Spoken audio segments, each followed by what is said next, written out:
your biology lecturer. So here in last of the previous video lectures we have studied about kingdom fungi. Okay, so here we'll proceed with the next two kingdoms, that is kingdom Plantae and kingdom Animalia. Okay, so these are nothing but these are according to 5 kingdom classification of RH Whittaker, right? So here what we'll do is we'll first study about kingdom Plantae. Okay, so kingdom Plantae is nothing but we can say plants are all green in color. Okay, we can see all plants are green in color because they have certain chlorophyll pigment. Okay, except few which have the different kinds of coloration. Okay, due to the other pigments which are present in them. Okay, especially the garden plants. Okay, so next coming back to this.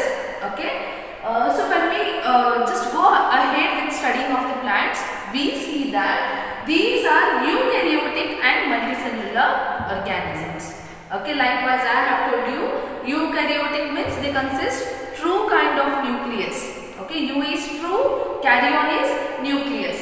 Okay, they consist of true nucleus. Okay, apart from this they also consist of many different cell organelles. Okay, and that is the basic character of eukaryotic organism. And also they are multicellular. Okay, which means the body of this plants functions on the basis of many different cells, not only one cell. Okay, many different cells come together, they form a tissue, and tissue internally act as a functional organ over here. Okay, that's why they are called as multicellular organisms. And then, okay, the second point is they are chlorophyll containing, which means that all the plants have and should have chlorophyll. Okay, that's the basic point of plants, that is they have chlorophyll in them. The next is these are autotrophic. Like I have told you previously, all the plants are autotrophic in nature, which means they synthesize their own food material. Okay, whatever food they require, okay, they synthesize their own food with the help of sunlight. That is the character of plants, and that's why they are called as autotrophic organisms. But except few, okay, except few, those are heterotrophic, which means that they rely on other organisms for their food source. Example, insectivorous plants. Okay, in case of insectivorous plants or also insectivorous parasites also will be coming over here. So insectivorous plants are bladderwort and Venus flytrap. Okay, so whereas the insectivorous parasite is Cuscuta. Okay, so this is the insectivorous parasite which belong to kingdom Plantae. Okay, is it clear? And next is the cell wall. Okay, as you all know, cell wall in case of plants is made up of cellulose. Okay, cell wall is the outermost covering in case of plant cell which is seed. Okay, just for example. Okay, so if this is the cell, okay, cell consists of nucleus. Okay, and this cell is covered by a thick, rigid cell wall. Okay, and this cell wall is made up of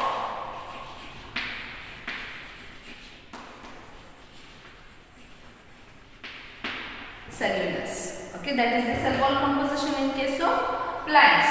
Okay, and then coming back to life cycle. Okay, so life cycle consists of alternation of generation. Okay, I have told you about this word. Alternation of generation is nothing but alternating their generation. Okay, and this alternation of generation consists of diploid saprophytic and haploid saprophytes. Okay, diploid saprophytes are nothing but they consist of 2n number of chromosomes, and haploid saprophytes consist of n number of chromosomes, which means they have reduced number of chromosomes over here. Whereas diploid, by the word you can say di is 2. Okay, ploid is nothing but referring to chromosomes. Okay, and that's why diploid saprophytes, saprophytic or saprophytes have 2n, that is the double number of chromosomes which we see. Okay, and this is how we see alternation of generation. Sometimes diplosaprophytes give rise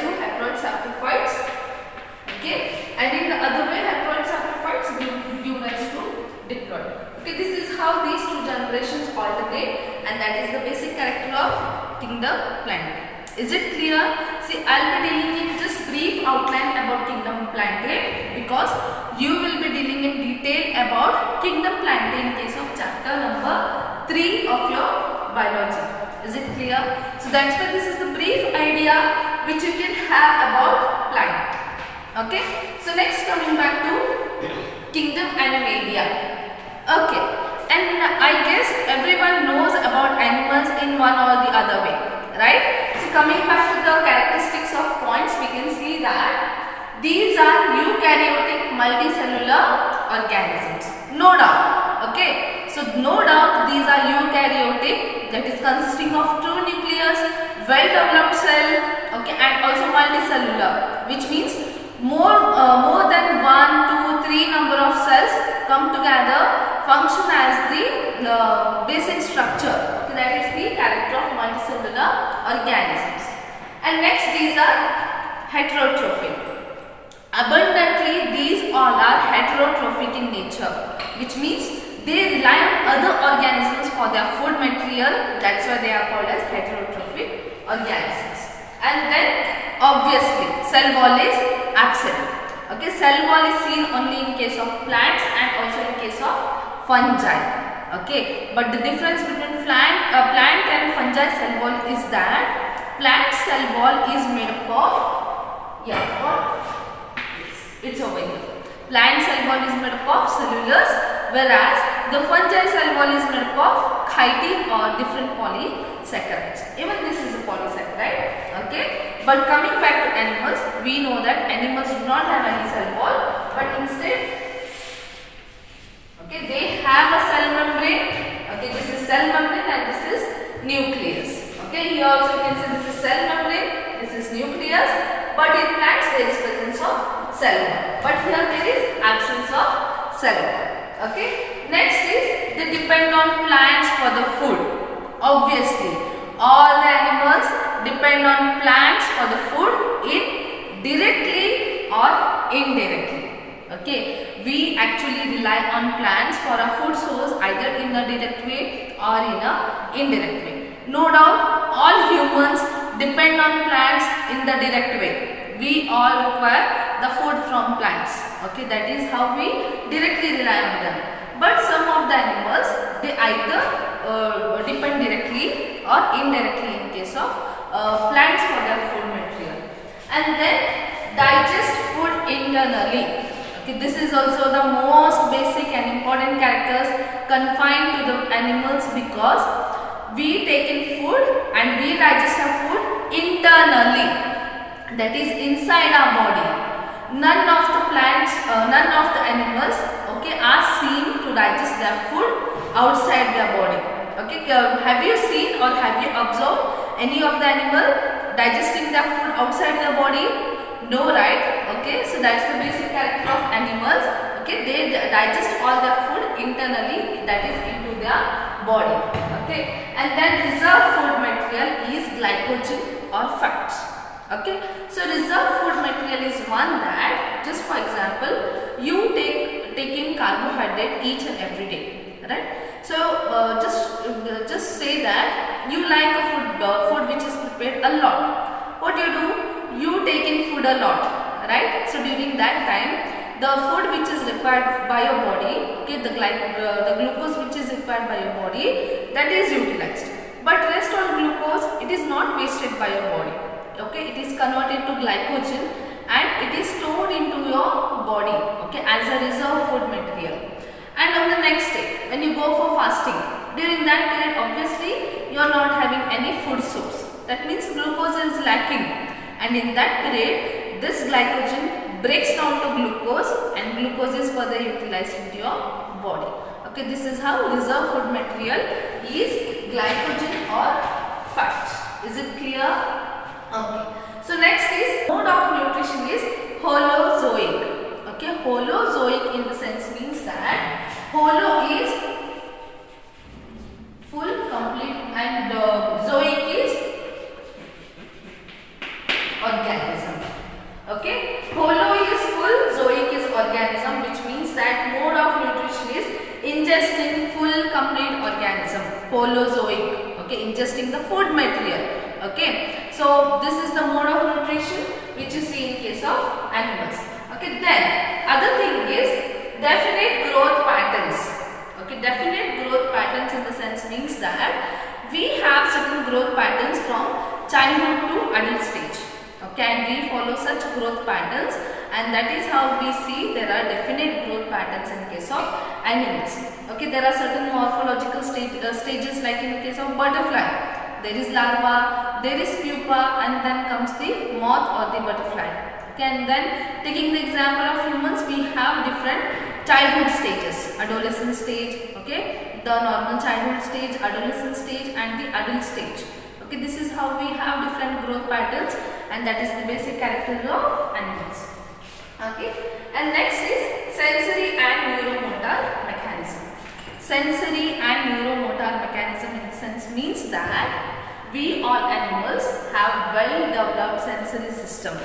Okay, we have well developed sensory system, which means that if someone pinches you, obviously you feel the pinch, right, and you respond back very quickly. You pinch back. Okay, that is the well developed sensory and neuromotor mechanism. Neuromotor is nothing but the neurons are well developed in case of animals rather than plants. Okay, so this is how we have well developed sensory system.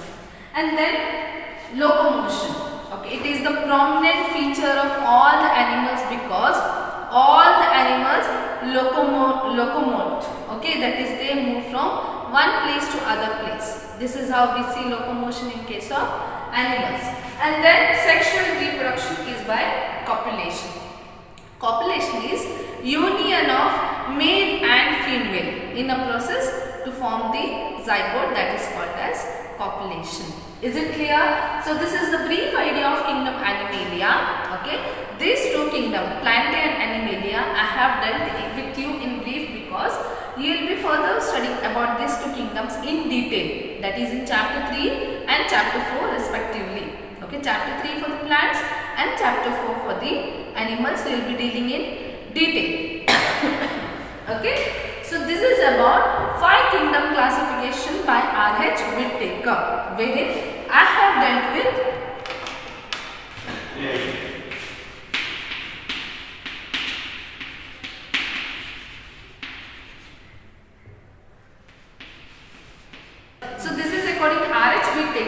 wherein we have dealt with the 5 kingdom classification. Okay, and these are so on: kingdom Monera, kingdom Protista, fungi, Plantae, and Animalia. Okay, so here you can see that all the plants and organisms, okay, which are into this universe fall under this 5 kingdom classification, right? Apart from viruses, viroids, and lichens. Okay, so viruses, can you imagine to put them under this 5 kingdom anyway? No, right? Because they are not at all living. Okay, they sometimes act as living and they sometimes act as non-living. That's why there was a controversy for this 5 kingdom classification too, and that's why this kingdom, the 6th kingdom classification is been given, which is including this kingdom viruses, okay, as the basic. Okay, so now you can just look after the 6th kingdom classification, which is given about viruses. Yes. So coming back to the next thing, that is viruses, viroids, and lichens. Okay. So as you all know, okay, the 5 kingdom classification given by R.H. Whittaker.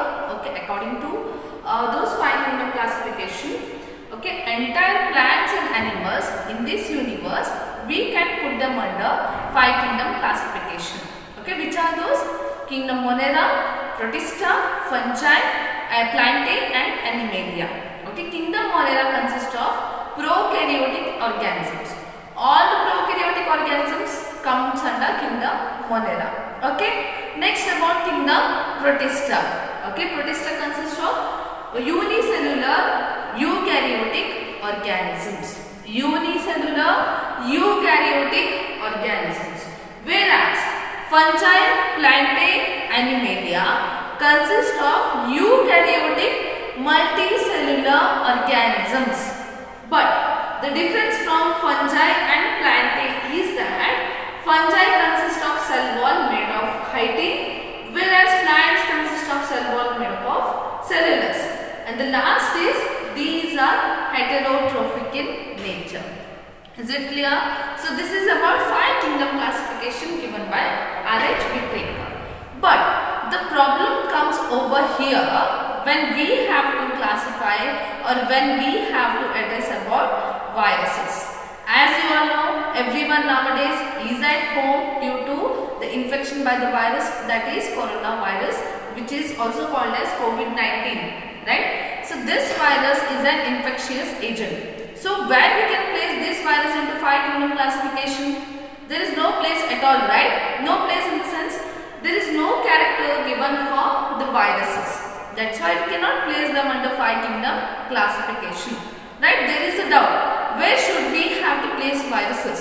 Virus also play a major important role, right? Due to virus, entire year was shut down, right? Because they are very important.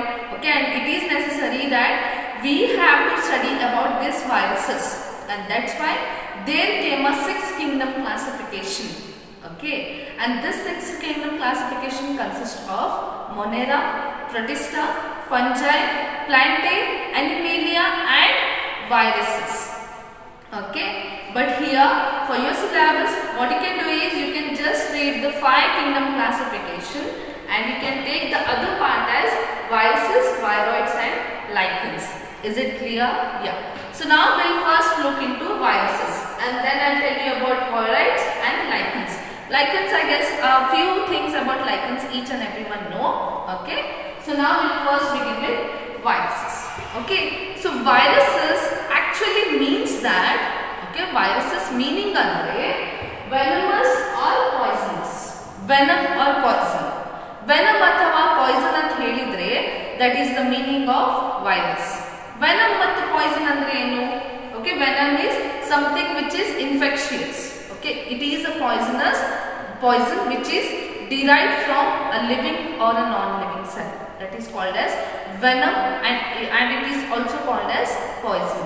Okay, and this name or this word is actually given by Pastor D.J. Ivanovsky.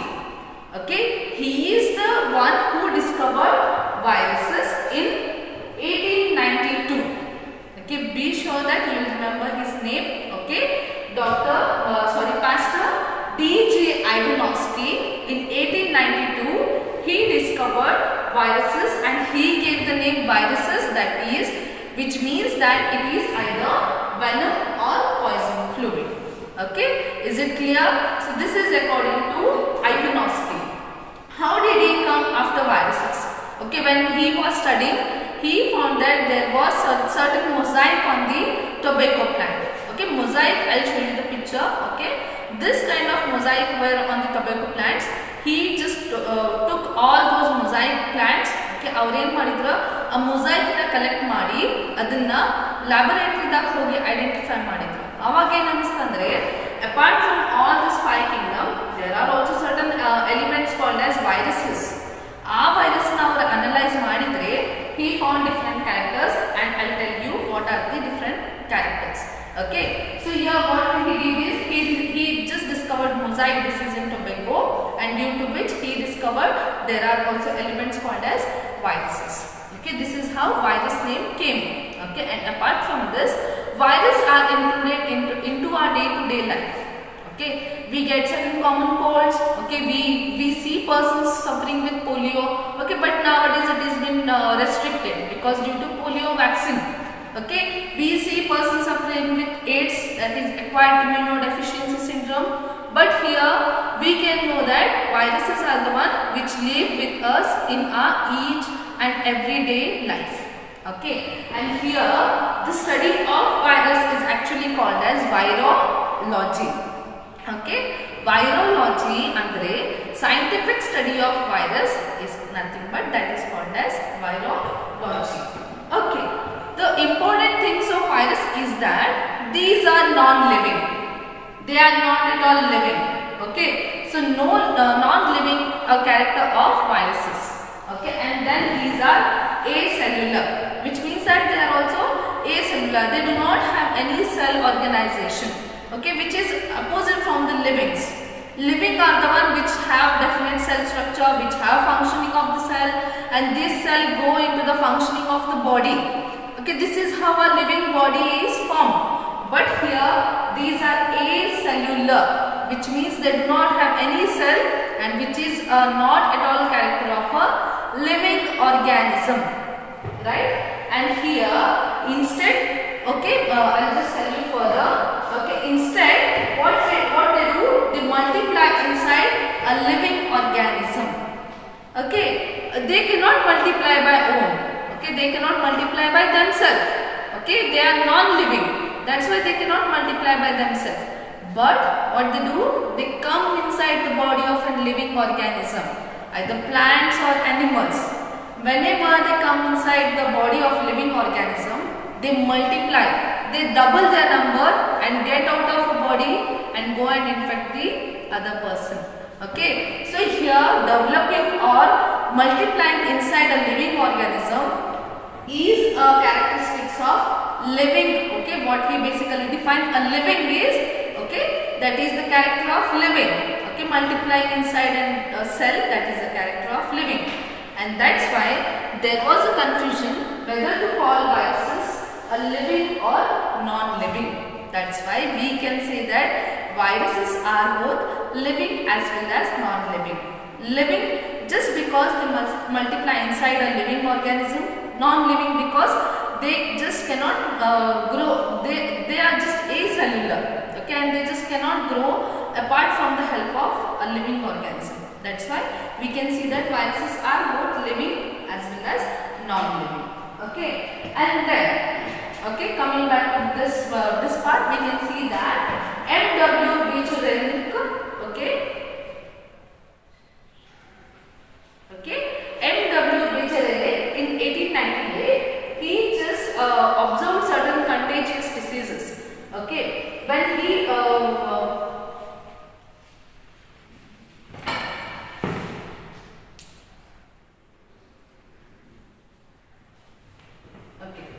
so coming back to the next part, we saw that M.W. Beecher-Rennick in 1898, what he did is, whatever the tobacco mosaic disease was observed, he collected them. Okay, soon after Ivanovsky, he collected them and he further crystallized and observed them. Okay, crystallized andre enu, he dried all those elements which he collected. Drying ಮಾಡಿದ ಮೇಲೆ he observed that there are certain crystals ಅಂತ observe ಮಾಡಿರಲ್ಲ, ಆ crystal shape ಬರ್ತಿತ್ತು. Okay, whenever he observed, whenever he dried up the elements from tobacco mosaic, he observed certain crystals. Okay, and those he called as contagium vivum fluidum. Okay, he called that term as contagium vivum fluidum because it is infectious living fluid. Okay, because he took those crystals and he went and placed them into other healthy plant. Okay, ಒಂದು infectious plant ಇಂದ ಎಲ್ಲ collection ಮಾಡಿ, okay, ಎಲ್ಲ ಏನೇನು ಬೇಕಿತ್ತಲ್ಲ ಅವ್ನು collection ಮಾಡಿ crystallise ಮಾಡಿ ನೋಡಿದಾಗ, ಓಕೆ, ಕ್ರಿಸ್ಟಲೈಸ್ ಅಂದರೆ ಕಂಪ್ಲೀಟ್ ಡ್ರೈ ಅಪ್ ಮಾಡಿ ನೋಡಿದಾಗ he observed certain crystals. Okay, after that what it is, ಆ ಕ್ರಿಸ್ಟಲ್ಸ್ನ ತಗೊಂಡು ಮತ್ತು ಹೆಲ್ದಿ ಪ್ಲಾಂಟಿಗೆ ಇನ್ಫೆಕ್ಟ್ ಮಾಡಿದಾಗ, ಹೆಲ್ದಿ ಪ್ಲಾಂಟಿಗೆ ಹಾಕಿದಾಗ he saw infection to the healthy plant too. And that's why he called those crystals as contagium vivum fluidum. Okay, which means it is a contagious fluid. Okay, and it is infectious living fluid. That is, it has the property to infect the other living organism. Okay, that's why it is called as infectious living fluid. And this is how we can see that inert crystalline structure is present in case of viruses. Okay, viruses do not have different structure. Okay, their structure differs from one virus to the other virus, and that's why they have inert crystalline structure. Inert andre the crystalline structure out of the living body, that is inert in nature, but when it enters the living body, it is active in nature. Okay, this is how they have their structure on the basis of crystalline form. Okay, and then these are intracellular obligate parasites. Okay, inert outside the host cells.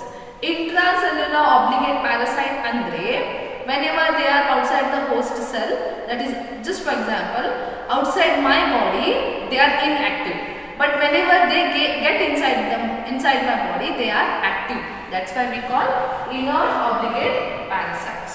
Okay, this is how all we can say about viruses. And here genetic material of viruses is either RNA or DNA. Okay, this is the genetic material which is found in case of viruses. And here W.M. Stanley said that viruses could be crystallized and crystals are proteins. Okay, soon after the work of Bechamel, okay, W.M. Stanley, what he said that he took the crystalline fluid from W.M. Stanley, whatever he observed, he took it and he further made his studies. And then what he said is crystals are actually proteins. Okay, if crystals protein is virus consists of DNA and virus, then how could be the structure? Okay, just imagine I draw a structure. Okay, say for example, if this is the crystalline fluid, okay, and this is DNA or RNA, okay, which means that the genetic material of viruses is preserved or is protected by crystals of protein. Okay, proteinaceous coat is present outside the genetic material. Okay, and this proteinaceous coat, whenever it was crystallized, which means whenever it was dried up, they gave the crystalline appearance. These are called as proteins. Proteins make up the outside covering of the body, whereas DNA or RNA make up the inside genetic material of the viruses. So this is how the structure of viruses comes. And as you know, viruses are very smaller elements. Okay, very smaller elements into the earth which are present are called as viruses. Is it clear? Okay. Coming back to the next thing is that virus is nucleoprotein. Okay, and genetic material is infectious. Okay, virus is actually nucleoprotein. Nucleoprotein andre ee protein ಏನಿದೆಯಲ್ಲ outer covering, that is nucleoprotein. Okay, we actually, okay, animal cell actually consists of outer, okay, cell membrane, okay, cell membrane, then nuclear membrane, okay, and this nuclear membrane consists of DNA, okay, DNA in us. So this is the structure of animal cell. Okay, in this nucleus, okay, in another structure, cell wall, cell membrane, this is totally absent in viruses, whereas only the outer nuclear protein and only the genetic material is present, and that's why virus is nucleoprotein. Okay, outer protein coat is itself called as nucleoprotein, and the genetic material is only the infectious agent found in case of viruses. Because there was the controversy that viruses nucleoprotein ಇದೆ, genetic material ಇದೆ, so ಯಾವುದು infectious ಇರಬಹುದು ಅನ್ಕೊಂಡು question mark ಇತ್ತು. Okay, after many studies we came to know that this nucleoprotein is nothing but that is the protective covering, protection ಕೊಡ್ತದೆ. Okay, ಅದೇನು DNA ಮತ್ತು RNA ಇದೆಯಲ್ಲ ಅದು protection ಕೊಡ್ತದೆ, whereas DNA ಮತ್ತು RNA ಏನಿದೆಯಲ್ಲ that itself is the infectious agent, and that itself aids into infecting the new persons. Okay, and then virus infecting plants are single stranded RNA, whereas virus infecting plants are double stranded RNA or double stranded DNA. Okay, and then viruses infecting bacteria are double stranded DNA. See, viruses infecting bacteria are also called as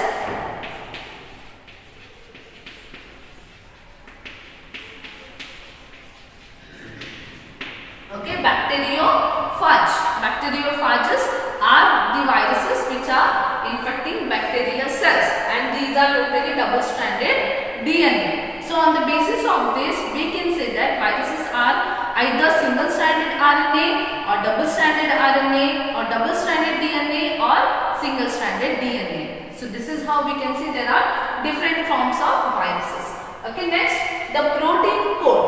Okay, Indian outer coating ಹೇಳಿದಲ್ಲ, that is actually the protein coat. Okay, protein coat is actually called as capsid because it is a protective covering. Okay, Okay, we cannot go and keep on calling them as the protein code because we also have certain proteins, right? So here is a protein code that can be called as capsid. But this capsid is actually made up of smaller subunits called as capsomers. Okay, this protein code which is over here, that is made up of further smaller subunits called as capsomers, and these capsomers all together help into the process of protection.